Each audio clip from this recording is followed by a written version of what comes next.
Dan kalian tahu apa yang dilakukan ayahnya? Bejat lah. Ayahnya ini melecehkan anaknya sendiri, atau istilahnya ayahnya ini memperkosa anaknya itu berulang kali. Bahkan Elizabeth ini mengaku selama 24 tahun ini ayahnya memperkosanya sebanyak 3.000 kali. Wes pokoknya kurang lebih 3.000 kali. Woi, bayang no woi, 3.000 kali loh. Bukan 30 atau 300 tapi 3.000.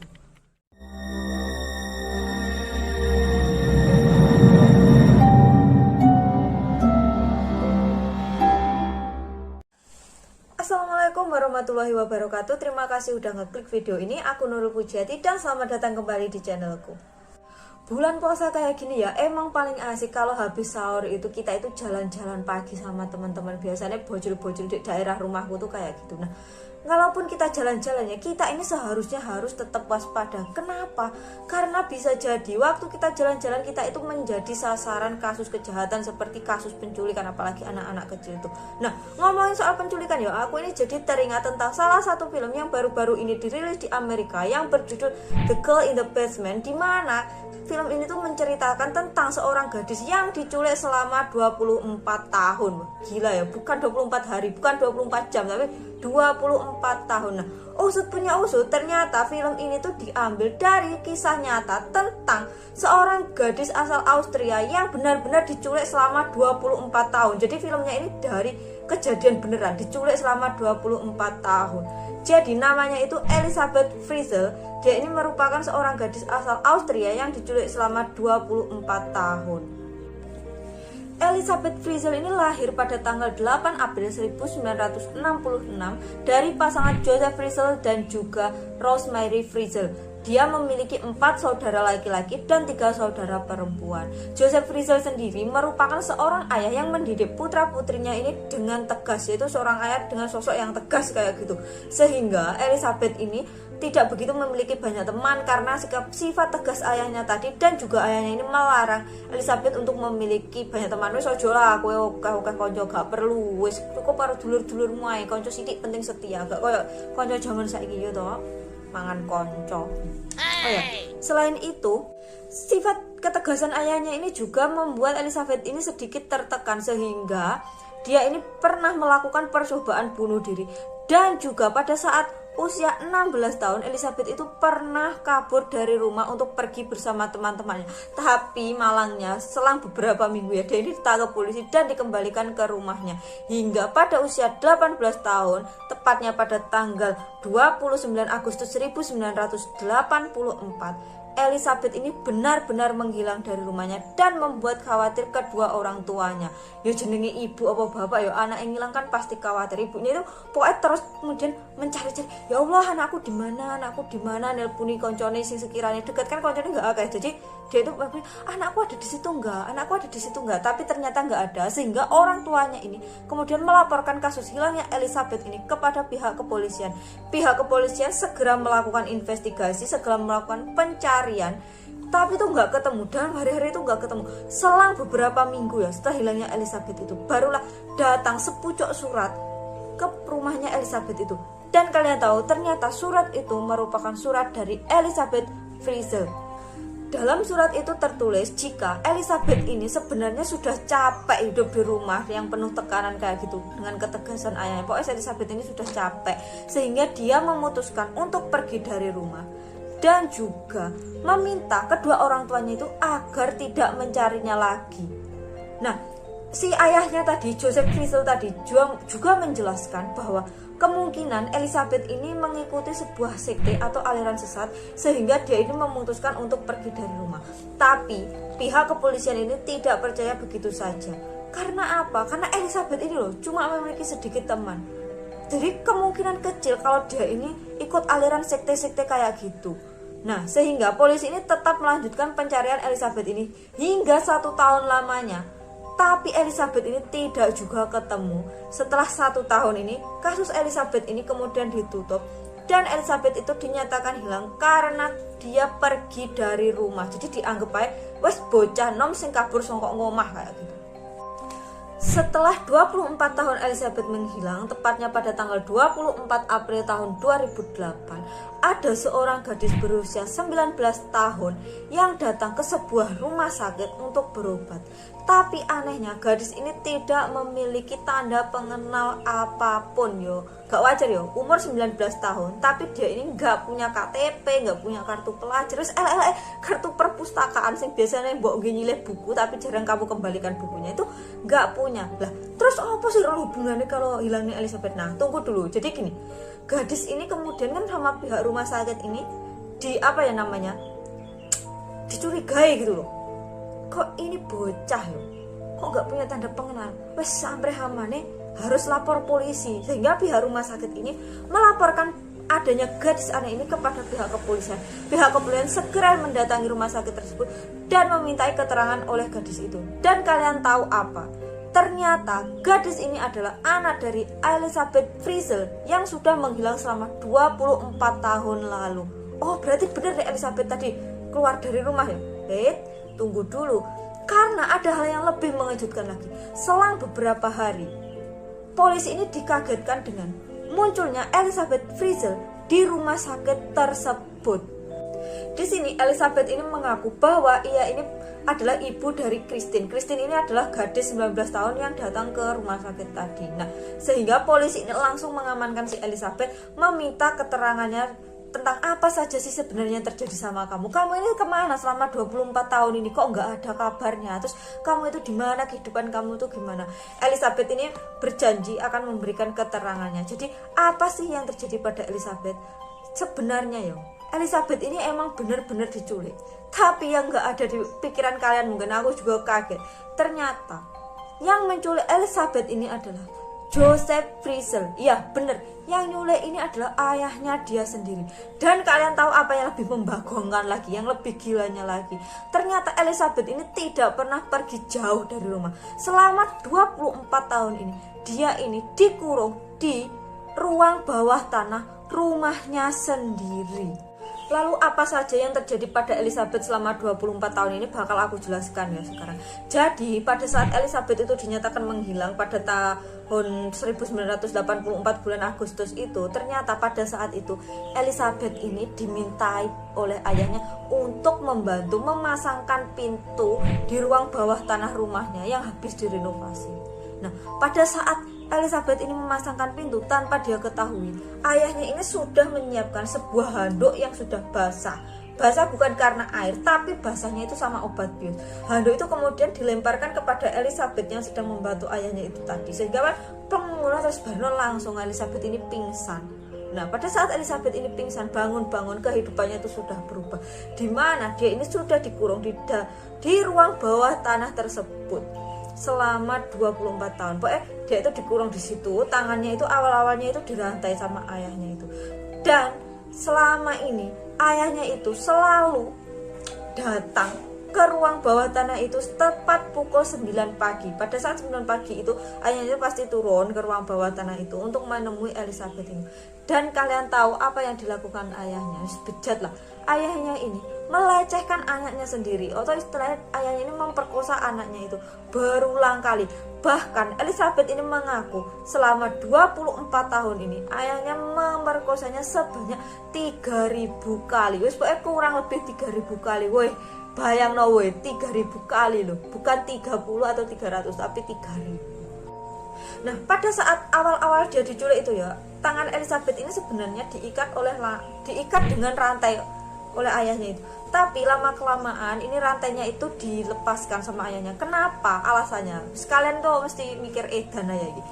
Karena alasannya itu rantai tersebut mengganggu aktivitas seksual mereka. Jadi bagi ayah itu tuh mengganggu aktivitas seksualnya, sehingga itu rantainya dilepaskan. Nah, selama 24 tahun dikurung di ruang bawah tanah itu ya, Elizabeth ini mengalami kehamilan selama kurang lebih 8 kali, sebanyak 8 kali. Nah, hamil pertama itu terjadi pada saat dia dikurung setelah 2 tahun dikurung. Jadi misalnya tahun 84 itu kan dia mulai dikurung, tahun 86 ini dia itu hamil untuk pertama kalinya, tapi dia ini mengalami keguguran. Selang 2 tahun itu Elizabeth hamil lagi, tepatnya pada bulan Agustus 1988 Elizabeth ini melahirkan seorang bayi perempuan yang diberi nama Christine. Jadi Christine yang datang ke rumah sakit tadi itu memang benar-benar anaknya si Elizabeth ini. Nah, setelah kelahiran Christine ini, selang lagi 2 tahun Elizabeth ini kembali melahirkan seorang anak laki-laki yang diberi nama Stephen. Nah, Elizabeth ini ya tetap memberikan tetap mencerminkan seorang ibu yang baik. Dia ini tetap memberikan yang terbaik untuk anak-anaknya di tengah kehidupan yang sangat memprihatinkan di ruang bawah tanah itu. Jadi Elizabeth maupun anaknya itu tidak boleh keluar dari situ. Anak-anaknya itu jadi dari lahir ya tetap melihat ruang bawah tanah itu. Setiap minggu nanti ayahnya si Joseph ini akan datang memberikan stok makanan dan minuman untuk mereka. Nah, Elizabeth ini juga memberikan pendidikan dasar yang ia ketahui kepada anak-anaknya agar anak-anaknya ini tumbuh senormal mungkin. Nah, tadi kan Elizabeth sudah mengalami 3 kehamilan ya toh. 3 kehamilan tadi, yang pertama keguguran, yang kedua si Christine tadi, dan yang ketiga si Stephen. Nah, kemudian dia ini mengalami kehamilan keempat. Setelah anak keempatnya ini lahir, ternyata Elizabeth ini tidak merawat anaknya itu sendiri. Kenapa? Ini atas dasar permintaan Joseph tadi, ayahnya Elizabeth ini. Karena menurut Joseph, ruang bawah tanah itu sudah penuh dengan suara anak-anak. Jadi tidak memungkinkan untuk merawat anak ini lagi, sehingga Joseph meminta Elizabeth untuk menuliskan sebuah surat agar anak ini nantinya ditaruh di depan rumah keluarga Frizzle itu sendiri. Dan surat itu berisi permintaan Elizabeth kepada orang tuanya untuk merawat anak ini. Dia bilang, ini tuh anakku loh Pak Bu, tolong rawatan ya. Emang ya otak si Frizzle ini, si Joseph Frizzle ini enak gitu, pinter tapi licik gitu. Sehingga anak itu ditaruh di depan rumahnya, dan ibunya ini dengan senang hati merawat anak si Elizabeth itu. Pokoknya ibunya langsung percaya dan merawat cucunya itu tadi. Biar ya dibilang cucunya, cucunya ibunya ini tadi. Nah, selang beberapa tahun Elizabeth ini kembali melahirkan anak. Kali ini dia dikaruniai 2 orang anak sekaligus, yaitu kembar yang diberi nama Michael dan Alexander. Tapi sayangnya 3 hari setelah melihat dunia, si Michael ini meninggal. Dan kalian tahu, mayat dari Michael yang sudah meninggal tadi, bayi tadi yang gak berdosa apa-apa itu, sama si Joseph ini tidak kok dikubur, melainkan mayat dari Michael itu dia bakar sampai menjadi abu. Terus emang dajal si Joseph ini. Bayi nggak salah apa-apa, mati bukan dikubur tapi dibakar kayak gitu. Nah, kalian mesti mikir tuh sekarang, lah kan dek kono gak enek sopo-sopo. Terus Elizabeth ini melahirkannya gimana? Jadi Elizabeth ini melahirkan itu sendiri. Dia ini hanya dibekali oleh buku dan juga gunting sama ayahnya. Buku karo gunting, ginen sinau, nanti kamu melahirkan sendiri. Ya wes, gak ada yang membantu. Nah, menurut pengakuan Elizabeth ini juga pernah diperkosa ayahnya atau dipaksa ayahnya untuk melakukan hubungan badan itu di depan anak-anaknya itu tadi. Anak-anaknya yang masih kecil itu dikon nonton mbok ini ngono-ngono kuwi karo bapaknya apa kakeknya sih nih ngono kuwi. Nah, selain itu Elizabeth juga pernah dipaksa untuk menonton sebuah film porno dan mempraktekannya ketika berhubungan badan dengan si Joseph tadi. Kan emang akhlakless, nggak ada akhlak ya si Joseph ini. Ya Allah, aku poso tapi aku kudu musuh. Tahan. Nah, kalian pasti saiki mikir, Elizabeth ini apa nggak pernah sih berpikir untuk melarikan diri? Enggak. Kenapa? Karena ya si Joseph ini sudah mengancam, kalau kamu sampai melarikan diri, aku ini akan membunuh kamu dan juga anak-anakmu. Selain itu, aku di sini sudah memasang perangkap-perangkap, jebakan-jebakan yang apabila kamu berusaha untuk melarikan diri, ini jebakan akan mengeluarkan gas hidrogen sehingga kamu dan anak-anakmu itu juga akan tetap mati. Sehingga Elizabeth ini takut dan dia juga iman-iman sama anak itu tadi. Jadi dia nggak ada pikiran untuk melarikan diri. Nah, Elizabeth juga memberikan keterangan bahwa ternyata pada usia 11 tahun ayahnya ini juga sudah pernah memperkosa dirinya. Begitulah kehidupan Elizabeth selama 24 tahun hanya berada di ruang bawah tanah tanpa tahu kehidupan luar sama sekali.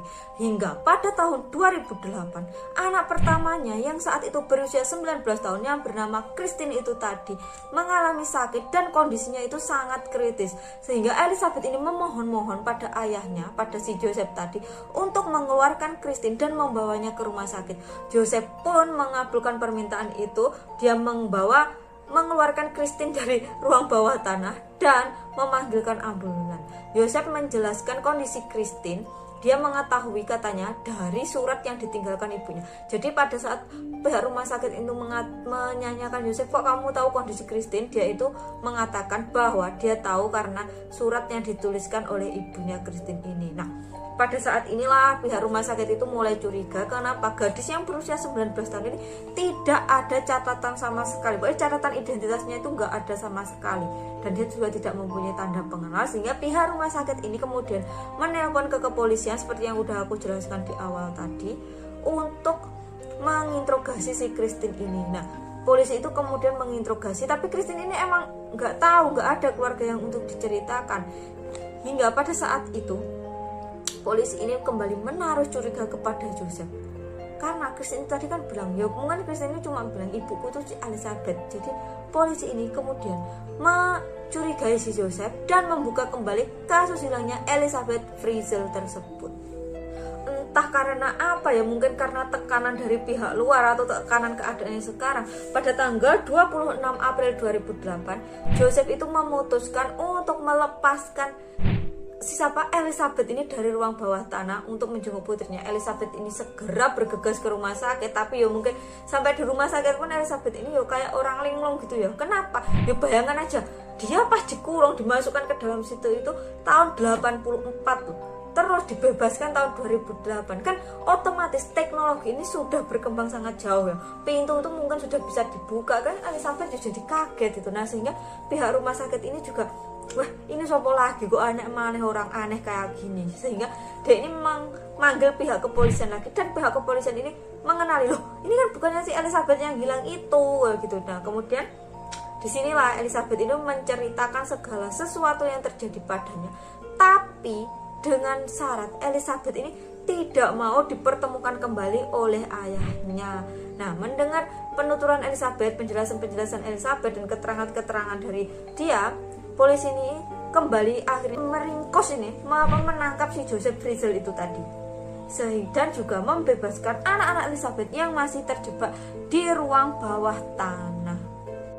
Penangkapan Joseph ini juga merupakan suatu kasus yang menggemparkan ya. Kenapa? Karena Joseph ini merupakan seorang yang cukup terpandang di daerahnya gitu. Dan juga kalian tahu, rumahnya Joseph itu ternyata lantai satunya itu disewakan untuk orang-orang. Apartemennya ini pokoknya disewakan untuk orang-orang. Dan orang-orang yang berada di lantai satu itu juga tidak menyadari adanya kehidupan di ruang bawah tanah. Karena Joseph ini telah menjelaskan kepada mereka, kalau nanti ada suara berisik-berisik dari ruang bawah tanah, ya Pak Bu, dimaklumi aja itu tuh suara mesin yang sedang bekerja. Kan Joseph memang bekerjanya di ruang bawah tanah itu sebagai tukang mesin-mesinnya dia kayak gitu. Nah, oh ya, tadi kan kalian mesti mikir, ibu si Elizabeth ini nggak curiga kalau Joseph ini hari-hari itu datang ke ruang bawah tanah terus juga lembur di dalamnya. Ibunya ini nggak curiga dan bahkan menganggap Joseph ini merupakan seorang suami yang pekerja keras kayak gitu, karena memang dia kan kerjanya itu untuk membuat mesin-mesin di ruang bawah tanah tersebut. Nah, akhirnya Joseph ini diberikan hukuman seumur hidup penjara, dan sampai saat ini Elizabeth ini juga masih hidup. Dia ini hidup di suatu desa yang cukup dirahasiakan, dan identitasnya dia dan identitasnya anak-anaknya dia semuanya diganti, dan dia itu juga dijaga secara ketat. Pokoknya sampai saat ini tuh nggak ada orang yang tahu ini loh Elizabeth Frizzell tuh, nggak ada yang tahu karena dia ini dijaga sangat ketat kayak gitu. Ada juga bodyguardnya. Dan juga foto terakhir Elizabeth itu diambil pada saat dia berusia 16 tahun. Jadi sampai saat itu nggak ada foto-foto Elizabeth yang beredar tuanya kayak gimana, itu nggak ada. Dan pada tahun 2019 ada salah satu artikel yang mengatakan bahwa Elizabeth ini alhamdulillah jatuh cinta pada bodyguardnya sendiri. Alhamdulillah ya bun, sudah jatuh cinta lagi kayak gitu. Semoga dia tetap hidup bahagia. Jadi itu tadi sedikit cerita mengenai Elizabeth Frizzell, yang dimana kisahnya itu diangkat menjadi sebuah film yang baru-baru ini dirilis di Amerika, yaitu film The Girl in the Basement. Terima kasih yang udah nyimak video ini sampai akhir. Jangan lupa klik like dan juga subscribe, dan jangan lupa bunyikan loncengnya agar sewaktu-waktu kalau aku mengupload video baru itu kalian itu langsung gercep, kalian langsung tahu gitu. Karena kedepannya aku akan memberikan informasi-informasi atau cerita-cerita yang lebih menarik kepada kalian, entah itu tentang serial killer ataupun tentang kasus-kasus kejahatan yang belum terungkapkan, dan juga tentunya tentang kasus-kasus misteri dan juga mistis. Jadi pokoknya stay tune terus di channel aku. Terima kasih. Wassalamualaikum warahmatullahi wabarakatuh. Bye-bye.